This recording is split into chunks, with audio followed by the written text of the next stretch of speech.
Hey everybody, it's Aluna Michaels, Esoteric Astrologer. How are you doing? We're going to talk about the events of September 2020. Okay, so let's first talk about, it's a little complicated, but Mars is going to be turning retrograde and Saturn is going to be moving direct.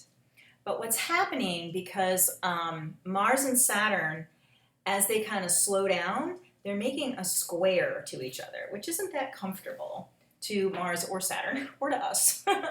And sorry, my kitty is trying to be going under this chair I'm sitting on. I'm trying to keep it doing that. So keep in mind, Mars is like, let's go. You want to go forward. You want to go fast. You want to do it now. You want to do it the quickest way you can do it. Saturn wants to go slow, wants to be very careful, and it comes down to a feeling, and a square itself is just kind of hard to, not speaking each other's language kind of idea. So it comes down to a feeling of frustration because Mars wants to do it and Saturn is like a roadblock, a detour, or just a slowdown, So a lot of people have been feeling very thwarted and frustrated.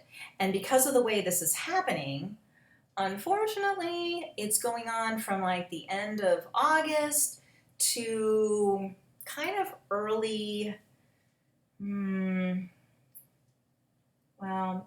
kind of would say early October as well.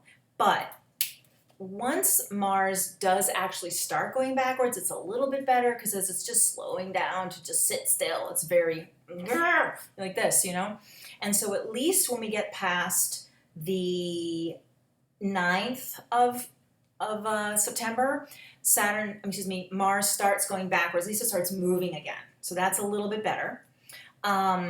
And then Saturn goes forward on September 28th, but Saturn moves a lot slower, so it's like, chug, chug, chug. But it's still kind of a tense energy, the sense of being sort of stuck. And the best way to utilize this is thinking about, it is kind of like a tortoise and the hare kind of a thing. Like, what's really important is going to still be there, and how do I really get what I really, really want, And what is a different way to approach this desire I have or this goal that I have? Because Saturn is the long-range goal and the Mars is right now, So it's like, well, what's worth it will still be there, kind of a thing. Like if it feels too, and maybe it's not worth it, And to think about also patterns of what makes you angry, and that can be either having to deal with something in yourself that you get triggered about something, or it could be, why am I still in the situation that triggers me? Even something as simple as like, let's say coffee or something. When you drink coffee, you get angry. And then it's like, maybe I should stop drinking coffee. But, there just could be other things that are long-held patterns of frustration or beating yourself up about things. And the Saturn and Mars can slow down enough to see the whole mechanisms that are going on. So it's like a slow motion thing. You can see you're doing the thing again, And so that could be the good thing about the Mars and Saturn. You go, oh, there it is. It's when I start to get a little something and I can stop myself before it starts, And to see that the pattern that's coming up is important enough that even if it's with a bunch of different jobs or a bunch of different relationships or a bunch of different instances in your life, it's like, there's a common thread here, And this isn't just these people are jerks. It's like, why am I interacting with all these people in that same way and getting the same response, whatever? So there can be good information to be gleaned from that, And so it's hard to see it as just more than and so that's where the Saturn with it can help to see the whole overarching pattern as opposed to just the Mars, god damn it, kind of thing. So that's kind of good. Now the other thing that does help us with the month of September is Jupiter moving forward. So now, and I want to say something too before I get into the Jupiter forward. A lot of people have been saying to me like, oh, the world's so crazy because all these planets are retrograde. Well, it's like, planets are always retrograde, you know, especially the outer planets. And, you know, Jupiter and Saturn are kind of mid-range, but Uranus, Neptune, and Pluto are always retrograde half the year, basically. You know, Saturn and Jupiter, you know, I don't know, a third of the year. So someone's always retrograde pretty much. And then, yeah, so Mercury was retrograde, Venus was retrograde, now Mars is going retrograde. Big whoop, you know? Then Mercury's going to go retrograde again. Oh my God. But it's okay, you know? It doesn't so much have to do with that. There's just this whole other stuff going on in our collective existence or whatever. It's more than planets during retrograde. But Mars truly actually goes retrograde the least of planets. And so, which is good because Mars does not like to go backwards or slow down or any of that. But again, a lot can be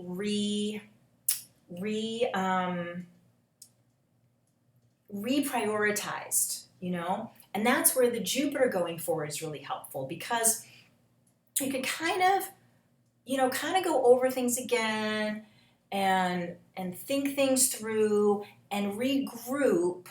And then when Jupiter moves forward, that's on the 12th of September, it does give you a new lease on life. Like, you know what? If I try it this way, because it's Saturn and Mars and Saturn is like, I really want this thing to work, or I really want to be this sort of person or accomplish this goal. The Jupiter can just say, wow, if I just, you know, turn it this way and try like that.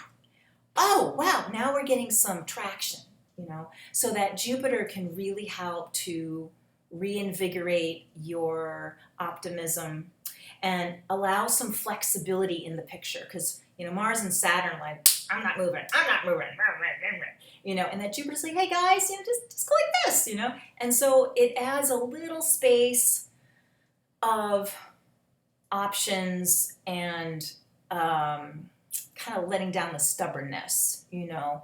And also, again, with this re-examination of your own habits or patterns, it can do it with more kindness because Jupiter is so much about compassion and kindness, and it sees the big picture in a gentle way, as sometimes Saturn can be like that kind of big picture, and it's like, look at all your flaws. Jupiter's like, no, it's okay, you know. And Saturn doesn't have to do that, but it can feel that way, especially when it's in this kind of weird angle with Mars. It feels attacking sometimes, and that's why I want people to watch out for self-attack and picking on yourself, and nothing will ever work for me, or this stuff. So that Jupiter can just say, oh wow, I just need to change the angle of my approach, or even just being kind, just meditating with your hands on your heart and saying, I forgive you, you know, for doing that same thing over and over again, or whatever it is, where you're forgiving yourself or someone else, and realizing you can kind of overcome this pattern of quote unquote failure or whatever, and get the lessons out of it that you need, you know, this kind of a thing. So those are the trickier things, except the Jupiter's good. Of course, Jupiter's easier flow. Then also, Venus is in Leo all month, pretty much, of September. And that's nice. I mean, when Venus is in Leo, Venus is love. Leo is very warm-hearted. So there also leans this idea about being kind to ourselves and maybe giving other people some slack, to having compassion, you know, and being somewhat celebrational, like remembering gratitude lists or doing kind things for others, or just acknowledging people's strengths kind of out of nowhere. It can be Venus and Leo, like, oh wow, thank you, you know, and creating good feelings with people that normally you wouldn't mention that to somebody, or whatever it is, you know, how kind they are, or you love their outfit, or whatever it is. It's like a sense of sweetness, and that can really help. And of course, doing that to yourself, if you're on a spiritual path or meditation, whatever, really noticing what's good about yourself, and sort of steeping in that, kind of like a warm bath of your own appreciation, can really help this month.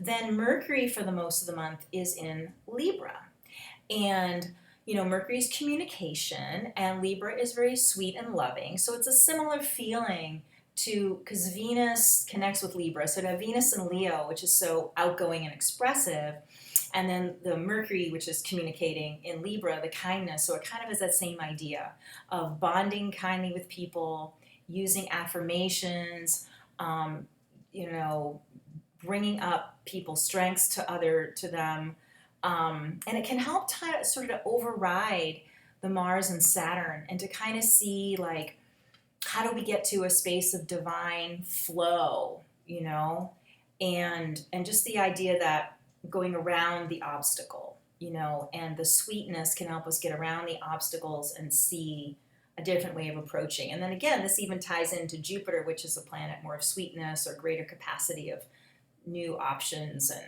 new perspective. So that's kind of the way this month could work out the best. And and I think that doing a lot of journal writing is really good to kind of be able to see the patterns, and maybe asking, and I think it'd be asking your dreams for answers, or even a trusted, really kind friend to say, what do you see I'm doing? I keep getting these jobs with these bosses that are mean to me, or, I can't seem to lose weight because I sabotage and I binge eat, or can you help me see something there? Like someone you trust to see you with kindness, But your own like journal writing could be, writing out the pattern, but then also using affirmations and gratitude about yourself, meditating, asking like your like spiritual guides for like a kind answer that helps you to motivate you rather than make you feel criticized or something, and or your dreams could reveal some kind of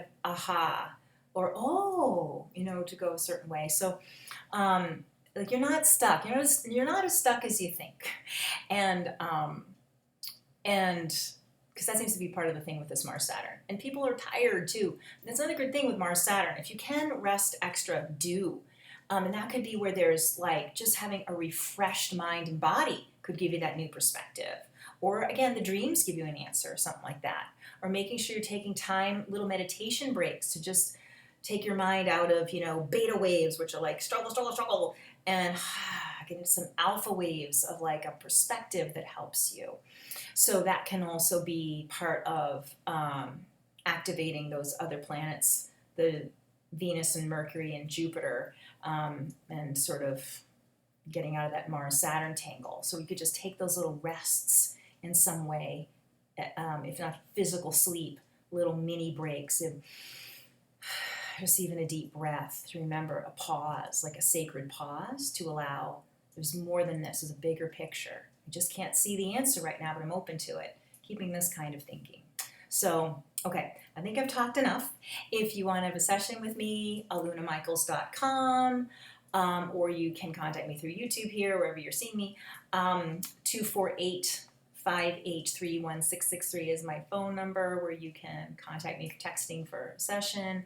I also have my book on Amazon, The Spiritual Gifts of the 12 Astrological Signs. That's it. Okay, so hang in there. Bye-bye for now. See you next month.